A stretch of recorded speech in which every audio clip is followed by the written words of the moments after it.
So what is up? I am back with another video. This one is going to be explaining the differences between guns that basically fill the same spots.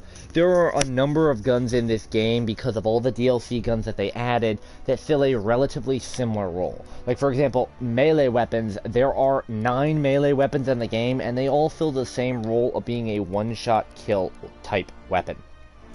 The only real difference between them is how close you actually physically have to be. For example, the Claymore has the most range out of this category, whereas the Push Dagger has the smallest range out of this category. The reason for that is the size of the individual weapon, but they're both all designed to be close-range weapons. So we're not really going to talk about melee weapons because they're fairly standard. When we look at the secondary weapons, the Bazooka and the Panzerschreck both fill the same role of being a launcher weapon, a rocket launcher style weapon designed to shoot rockets and blow things up. Both of these guns function the same way. The technical description is the M1 Bazooka is an accurate anti-aircraft launcher, while the Panzerschreck is an accurate anti-personnel launcher. The difference between the two is the Panzerschreck is better suited for actually blowing up people, whereas the Bazooka is designed for aircraft and vehicles like tanks or planes. They realistically function in the same role.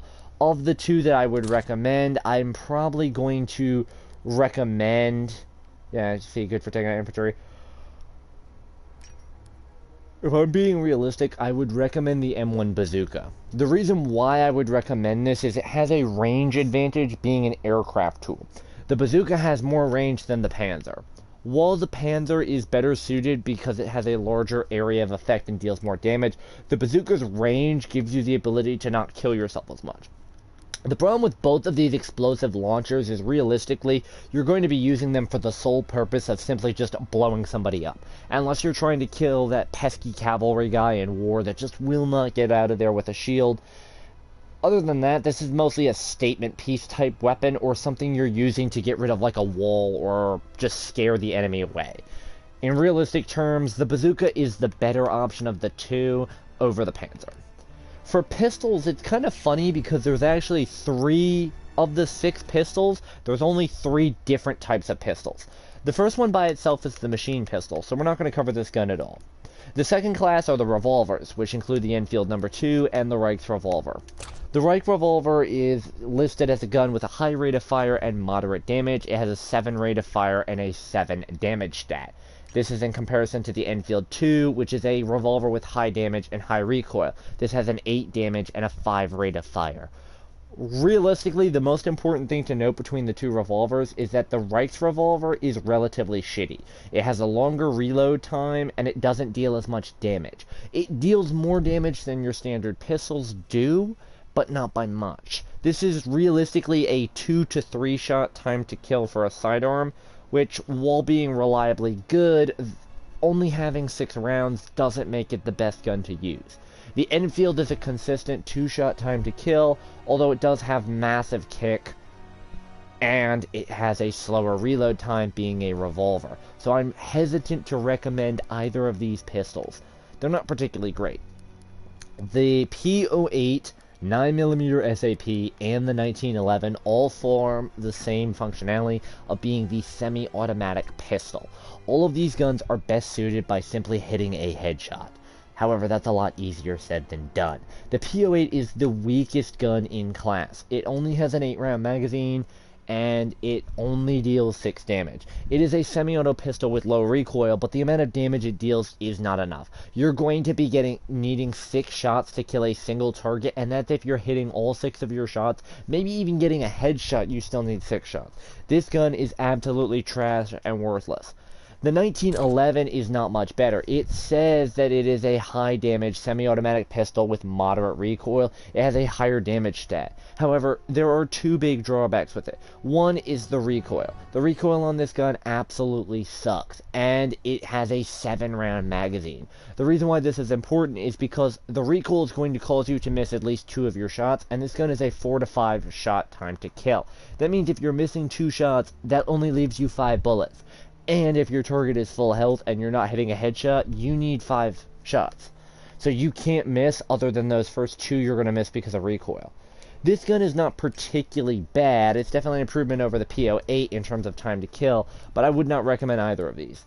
The 9mm SAP is definitely the better gun. It deals slightly less damage than the 1911 does, but it makes up for this by having a higher rate of fire and by having one extra bullet. The 9mm SAP also has low recoil. It basically takes the best of the P08 and the 1911 and puts it into one.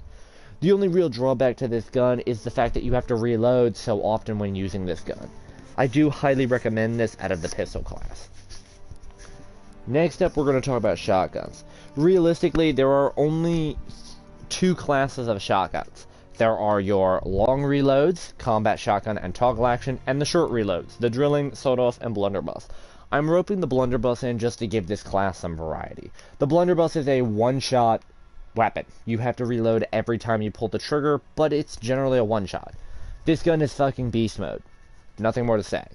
Realistically, I have to compare the drilling and the sawed-off. I can throw the blunderbuss in here, but it's more reliable in terms of one-shot kills than the other two guns are, and even though you have to reload it every single time, as long as you hit the target and don't miss, you're pretty much golden. The drilling and the sawed-off shotgun have very different styles of play, even though they look identical. And this mostly comes down to attachments. Probably the most important thing to understand is that the drilling has access to the rifle bullet. This gives it a second way to attack. Not only do you have two shotgun blasts, but you also have a long-range attack bullet. It's basically a mini sniper bullet. It doesn't deal a great amount of damage, but just being able to press one button and flip and have a long-range option is incredibly solid on this gun. The downside with both of these guns is how long their reload times are. You have to understand, these are both guns that are two-shot weapons before you have to reload, and their range is quite pitiful, even for a shotgun. The toggle action at least has a high enough rate of fire where you can pepper a target at mid-range and pretty much guarantee it's dead before you do it. And the combat shotgun deals enough damage where even at medium range, you're still going to be getting kills. The drilling and the sawed-off don't have that luxury. Because of the spread on the weapon, both of these guns suck tremendously in terms of any range. The sawed-off actually has probably the worst range of any shotgun, even though it's listed as a 5. This gun is a 2-shot, and you're going to miss almost half of your rounds with it. I do not recommend this gun at all, even with attachments. The drilling I can at least recommend with advanced rifling, and I can recommend with the rifle bullet, because you can reliably at least snipe things with the rifle bullet to level this gun up. Both of these guns need hustle, and if you're going to run a shotgun that needs hustle, you're better off just running the blunderbuss. When it comes to snipers, snipers fall into all pretty much act the same except for the carabine. The carabine's the only semi-automatic, all of the other rifles are bolt action, so there's that. If I'm going to classify the rifles into multiple different categories, I would have to break them up into 3 classes. So, the first class of rifle are the lever action reloads. This is the M36 and the lever action themselves. The only defining characteristic for both of these rifles is that they reload one singular bullet at a time. In terms of being a rifle, they're simple bolt-action sniper rifles. Although, in the case of the lever action, it's a lever instead of a bolt, but that really doesn't change how the gun works. The bolt is just at a different place. The downside to both of these rifles is how powerful they are. These rifles are accurate, one-shot kill from a certain location up weapons. Their rate of fire is good, their damage is good, their accuracy is good, there's nothing more to say on them. The downside is extended mag is pretty much a requirement for these two rifles. Without extended mag, you're going to not get as many kills. The main downside to both of these rifles is that you have to reload one bullet at a time. While you can cancel that reload animation, like the combat shotgun, it's important to note that if you are not running hustle, this is how sniping with these guns is going to work. Particularly the M36, which by default has a 10-round magazine. So you're going to be aiming down scope. You're going to fire 10 rounds. Realistically, let's say you're firing off all 10 rounds back to back to back to back, etc. If you get 7 kills in those 10 shots, that is great. Then you're going to be out of combat for a good 15 to 20 seconds while you reload your gun. That is 15 to 20 seconds of you getting flanked, counter-sniped, or just generally being forced to move. Then you have to set up shop and fire off another 10 rounds. You can't afford to stop and reload on the fly because reloading is going to take 2 to 3 seconds per bullet, and it's going to take you out of the flow. The next classification of guns we have are the silenced ones, the SDK 9mm and the Delice. The Delice and the SDK 9mm are both built-in silenced weapons. The reason why this is important is because when you fire your gun, it doesn't... Uh-oh. Oh, that's lovely. Both of these guns do not make sound when you fire them. They don't make sound when you fire them, and they don't appear on the mini-map. The reason for this is it makes them much more difficult to detect. If you are trying to play a stealthy, sneaky sniper, or an SSS, you're going to need to run the Delice or the SDK. The Mountain Division really benefits the most from these sniper rifles because of the fact that you're going to be able to be silenced with them. There is no drawback to running either of these guns, as they both still have decent things. The only difference between the guns is the difference between the two guns in this class themselves. The next classification for guns is the one-shots. That's the PTRS-41 and the WZ-35. Both of these guns are a one-shot kill on every single part of the body unless you are in a very specific zone. For example, if you are on a mounted machine gun at Neptune on B, or if you're on a tank turret, these guns are not a one-shot on you, even if you hit them in the head for some reason. But I digress. The PTRS-41 is a one-shot kill on any part of the body, but it has a very slow ADS transition time. This makes quick scoping with this gun incredibly difficult. Most people tend to prefer iron sights on them to take out some of the ADS slowdown time and sort of use it as a shotgun. The ZK-35, and I call it the ZK even though it's the WZ, just go with this on it. The ZK-35 is the slowest rechamber time in class. It says it has a rate of fire of 3, but realistically, it is the slowest rate of fire of any sniper, because the way the rechamber time works is when you fire a single shot from the gun, the rechambering time where you pull the bolt back to dislodge the first shot, and then push it back and lock it into place to fire the second shot, is insanely slow. This gun is the absolute slowest sniper. Missed shots with the WZ-35 are nearly impossible to come back from. It's loud, it gives away your position. Once you kill someone, everyone knows you're running it, and you generally become the #1 focus in a sniper duel. However, this is a solid one-shot time to kill. I personally prefer the PTS-41 over that gun. The PTRS-41 is better in every regard. It is faster, more accurate, better range. The only downside is that ADS time. This is a hard scope type weapon. If you're not planning on ADSing for a long period of time, do not use this gun. Other than that, both of these are incredibly solid options as well for one-shot snipers. Everything else falls into the marksman rifle category. The Lee Enfield, the M1903, the Kar 98K, the Type 38, the 3-line rifle, all of these fall into the class of marksman rifle. They're all bolt-action sniper rifles with a 5 to 10 round magazine and a relatively slow rate of fire with a one-shot kill from torso and above for the most part. The Lee Enfield is a 10-rounder with a one-shot zone from torso and above. The 1903 is a bolt-action with a 5-round magazine and a one-shot from knees and above. The Kar is a 5-round bolt-action with a generous one-shot, which is basically abdomen and above. The Type 38 is a 5-round magazine with a one-shot from mid-chest and above. And the 3-line is a 5-round with a one-shot from roughly abdomen and above. There's no real difference between any of these types of guns other than preference. The Lee Enfield has a faster rate of fire, and it has a larger magazine capability, but deals less body damage than other rifles. The 1903 is an insane one-shot kill machine, but has a relatively slow rate of fire, and you're going to reload a lot.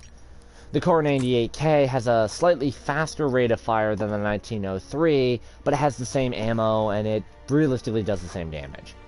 The Type 38 has 5 rounds like the other guns, but deals significantly less damage and has about the same rate of fire. And the 3-line rifle is a 5-round, also has 5 rounds with roughly the same damage as the 1903, but it's also hammered by a slow rate of fire. All of these guns realistically function the same. If you're going for an iron sight, the Lee Enfield is definitely the king on that one, so if you're looking for a mid-range sniper, the Lee Enfield is your king. Why does it keep doing this to me again? It's been doing this to me all day. It's kicking me on top. It says I have no online activity, yet I still have the live stream up for the video. So, good job on that game. SMGs are gonna be kinda easy to do because all the SMGs fit into the same category. They're all automatic fire, medium round magazines. The only SMGs I realistically want to highlight is the Grease Gun, because it absolutely has to have rapid fire to be viable. It is utterly pathetic. The PPSH-41 is a solid automatic SMG, but that needs a grip on it. The Type 100 has an incredible range. It has one of the top 3 ranges in its class, and basically functions like a mini rifle. The WAF-28 is a close-range bullet hose that you just hold down a trigger and hope to hell that whatever's in front of you melts. The M1928 is pretty much the same as the WAF. The MP40 is an all-around good SMG with no real stats to talk about. It's just the best SMG. The Sten is a high rate of fire weapon with low recoil and good damage, making it one of the better SMGs in the game. The Orzo is a high recoil bullet hose. It doesn't deal as much damage as the WAF and the Type 100, still suffers from the same recoil and rate of fire issues though. So, wouldn't recommend compared to those. The M38 has the fastest ADS time in class and a large magazine and damage output. For whatever reason, this gun feels mainly underpowered to me, and I don't really know why. It's not a particularly great gun, so I don't understand why it just doesn't feel the same. The Sterling is an interesting gun. It offers strong damage numbers, but it has a slow rate of fire. I don't really feel the slow rate of fire though, which is funny because this gun technically has a faster rate of fire than the Grease Gun, and you can tell. It deals more damage than other SMGs do, but you wouldn't... The time to kill is alright. The Nambu Type 2 is an all-around mid-range gun. It's a solid mid-range weapon. Decent rate of fire, low recoil, but the damage itself is pretty low, and it has a relatively low ammo count. The ZK-383 is a solid all-in-all SMG. It doesn't deal particularly great damage compared to some of the other SMGs, but it's a good mid-range fighting weapon, and you can turn it into a bullet hose with its ability to switch rate of fire. The Ribby Roll is a pretty shitty SMG. It's a 25-round magazine, which puts it in between some of the higher damage 20-round magazines and some of the lower damage 30-round magazines. The rate of fire is not particularly great on it, but it does enough to get the job done. Range is really the main issue. It doesn't deal enough damage at close range, and it deals not enough damage at long range either. The Proto X1 is a smaller magazine size at 24 rounds with a high rate of fire. It kicks like a beast though. So think of this pretty much like the PPSH, only with a smaller magazine. The EMP-44 is kind of interesting. It's just better performance per shot than some popular SMGs. Basically, the best way to explain this SMG is that individual shots from this gun deal more damage than other SMGs in class, but the overall damage it deals is pretty weak because of how the spread on the gun is. This gun has insane recoil and is hard to control. It has a solid SMG size clip, and it has a high rate of fire, but the damage on it's pretty weak. The Blowitska has literally no recoil. It deals solid damage, it has decent range, but there's no recoil whatsoever on this gun. If you can get your hands on this gun, it's probably the most accurate SMG in the game.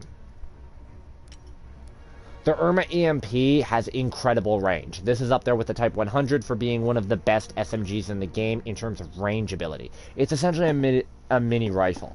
There is next to no recoil on this. It's one of the top 3 lowest recoil SMGs in the game. It has a good rate of fire and good damage. It's pretty much unimpressive statistically, but the key is when you play it, you will feel the range. You can outrange a lot of people.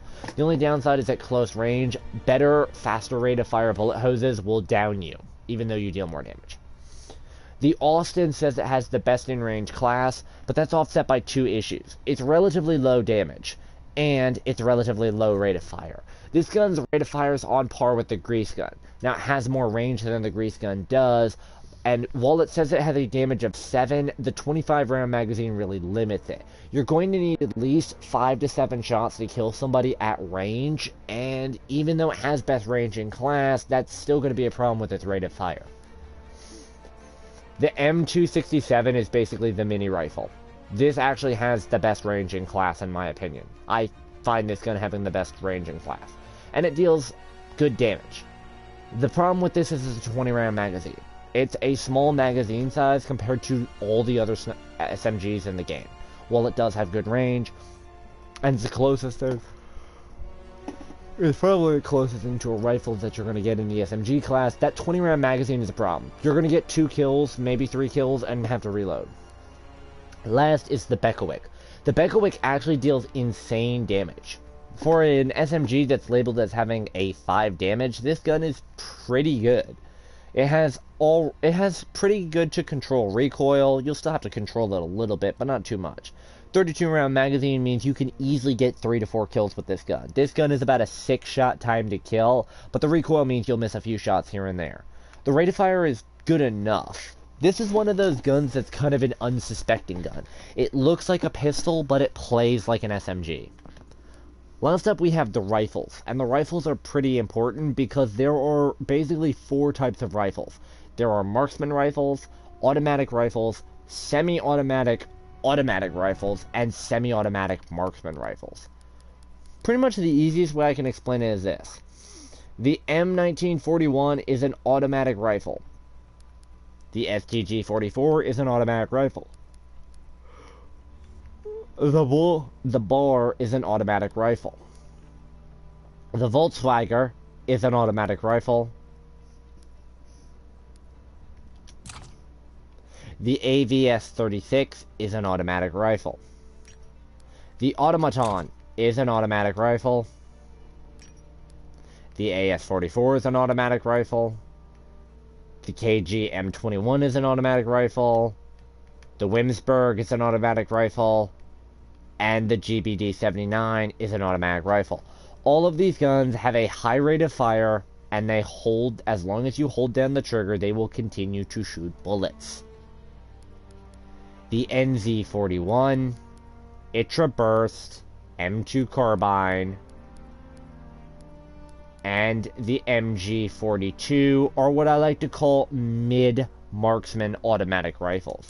These guns are technically automatic rifles, but with a slow enough rate of fire on them where they feel more like semi-auto.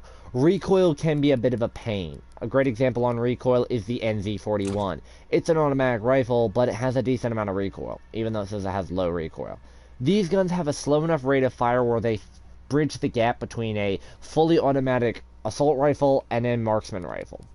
Lastly, for the marksman rifles, we have the Type 5, the Guerra 43, the SVT-40, the M1A1 Carbine, and the M1 Garand. These are all semi-auto rifles that are designed to kill in 2 to 3 shots roughly, but they feel very different.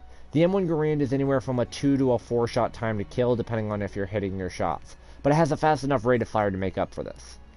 The M1A1 Carbine is anywhere from a 3 to a 6 shot time to kill, and while the rate of fire is good, that 3 shot time to kill basic, which is more like a 5 shot time to kill in all actuality, is not great. The SVT-40 has a relatively slow rate of fire and low ammo, which is not great, but it is a consistent 2 shot time to kill. This gun is no more than a 3 shot time to kill in most situations. It's good. The Guerra 44 is a semi-auto rifle. It has a 12 round magazine, which is slightly more than the SVT-40. The problem with this gun is that it's a minimum 3 shot time to kill and closer to a 5 shot. Think of this as a faster rate of fire M1A1 carbine, but with less ammo. It does more damage per shot, it's more consistent at the 3-shot time to kill range than the 5-shot time to kill range, but that's still a problem. And last is the Type 5. The Type 5 is technically a 2-shot time to kill, and my game just crashed again. It's technically a 2-shot time to kill, but it's closer to a 3-shot time to kill. Anyways, that's been the differences between the